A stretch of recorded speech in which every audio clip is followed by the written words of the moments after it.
आप सभी को राम राम।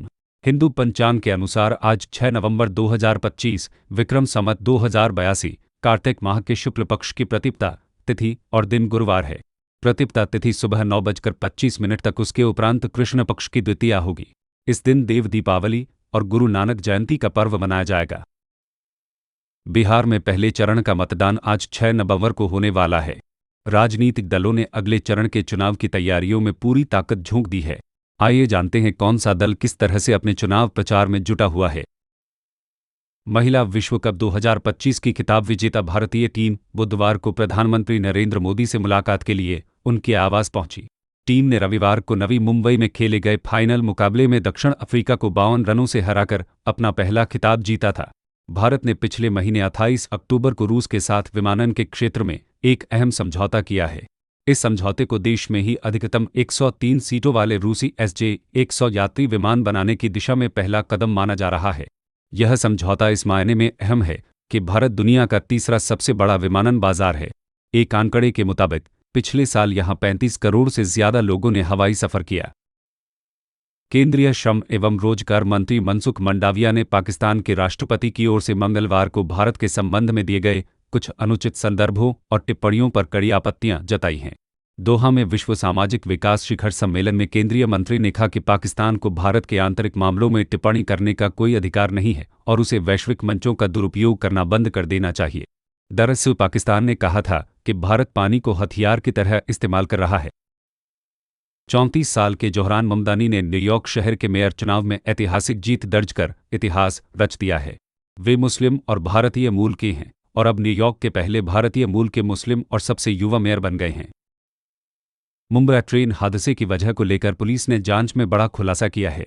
पुलिस के मुताबिक रेलवे कर्मचारियों की लापरवाही के कारण बीते 9 जून को 5 लोगों की मौत हुई थी। रिपोर्ट में बताया गया है कि घटना से 4 दिन पहले रेलवे के कर्मचारियों ने पटरी का एक टुकड़ा बदला था, लेकिन उसे बिना वेल्ड किए छोड़ दिया था, जिससे यह हादसा हुआ। गुजरात सरकार ने किसानों के हित में एक महत्वपूर्ण निर्णय लिया है। कृषि मंत्री जीतूभाई वाघाणी ने बताया कि मुख्यमंत्री भूपेंद्र पटेल के मार्गदर्शन में राज्य में 9 नवंबर से मूंगफली, मूंग, उड़द और सोयाबीन की खरीदी समर्थन मूल्य पर शुरू की जाएगी। इसका उद्देश्य किसानों को उनकी उपज का लाभकारी मूल्य दिलाना और आर्थिक सुरक्षा प्रदान करना है। यूपी बोर्ड ने 10वीं और 12वीं की वार्षिक परीक्षाओं का कार्यक्रम घोषित कर दिया है। हाई स्कूल एवं इंटरमीडिएट की परीक्षाएं एक साथ दिनांक से 18 फरवरी 2026 से प्रारंभ होकर दिनांक 12 मार्च 2026 को समाप्त होंगी। कांग्रेस नेता राहुल गांधी ने बिहार चुनाव से पहले चुनाव आयोग पर हमला बोला। उन्होंने हरियाणा चुनाव में धांधली का आरोप लगाते हुए बिहार में भी गड़बड़ी की आशंका जताई। राहुल ने हरियाणा की मतदाता सूची में 25 लाख फर्जी नाम होने का दावा किया और भाजपा पर चुनाव आयोग से मिलीभगत का आरोप लगाया। उन्होंने कहा कि कांग्रेस 22,000 वोटों से हारी क्योंकि मतदाता सूची में फर्जीवाड़ा था। दिल्ली में बढ़ते वायु प्रदूषण को देखते हुए चीन ने मदद की पेशकश की है।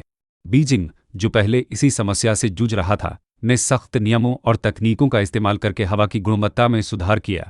कोयले का उपयोग कम किया गया, वाहनों के उत्सर्जन को नियंत्रित किया गया और व्यापक वृक्षारोपण किया गया। इन प्रयासों से बीजिंग में प्रदूषण का स्तर काफी कम हुआ और लोगों की जीवन प्रत्याशा बढ़ी। नवंबर में आसमान में कई खगोलीय घटनाएं होंगी। टॉरैड और लियोनिड वुल्का वर्षा के साथ 5 नवंबर को सुपरमून दिखाई देगा, जो सामान्य से बड़ा और चमकीला होगा। 17 नवंबर को यूरेनस पृथ्वी के करीब होगा और 25 नवंबर को शुक्र और बुध की जोड़ी दिखेगी। 23 नवंबर को शनि के छल्ले दुर्लभ रूप से गायब होते दिखेंगे। हिंदुजा समूह के चेयरमैन और भारतीय मूल के अरबपति गोपीचंद पी हिंदुजा का 85 वर्ष की आयु में लंदन में निधन हो गया। वह लंबे समय से बीमार थे। उन्हें जीपी के नाम से भी जाना जाता था। गोपीचंद ने मई 2023 में अपने बड़े भाई श्रीचंद के निधन के बाद अध्यक्ष का पद संभाला था। रेवाड़ी में एक किसान के नाम पर 27 लाख रुपए का फर्जी केसीसी लोन लेने का मामला सामने आया है। किसान को बैंक से 1 करोड़ का नोटिस मिलने पर धोखाधड़ी का पता चला। पुलिस ने FIR दर्ज कर जांच शुरू कर दी है। ठग ने किसान के दस्तावेजों का इस्तेमाल कर लोन लिया था। गुरुग्राम में हिंद महासागर की सुरक्षा को लेकर 30 देशों की महत्वपूर्ण बैठक हुई। इस बैठक में INS अरावली ने सूचना सहयोग बढ़ाकर अहम योगदान दिया।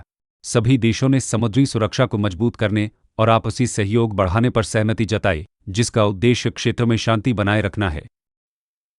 सीबीआई ने एक्टर सुशांत सिंह राजपूत की मौत के मामले में क्लोजर रिपोर्ट दाखिल कर दी है। इस रिपोर्ट में रिया चक्रवर्ती को क्लीन चिट दे दी गई है। वहीं सुशांत के परिवार ने इस रिपोर्ट को सिरे से खारिज कर दिया है। परिवार ने रिपोर्ट को पूरी तरह से आंखों में धूल झोंकने वाली करार दिया है। आपको बता दें कि 14 जून 2020 को सुशांत सिंह राजपूत ने आत्महत्या कर ली थी।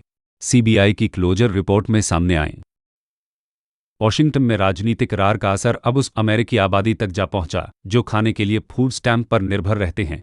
रिपब्लिकन्स और डेमोक्रेट्स के बीच मतभेद की वजह से सरकारी फंडिंग रुकी हुई है।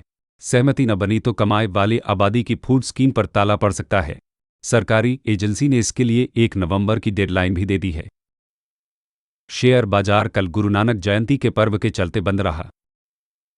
आज की खबरों में बस इतना ही। बहुत बहुत धन्यवाद। आपका दिन शुभ रहे।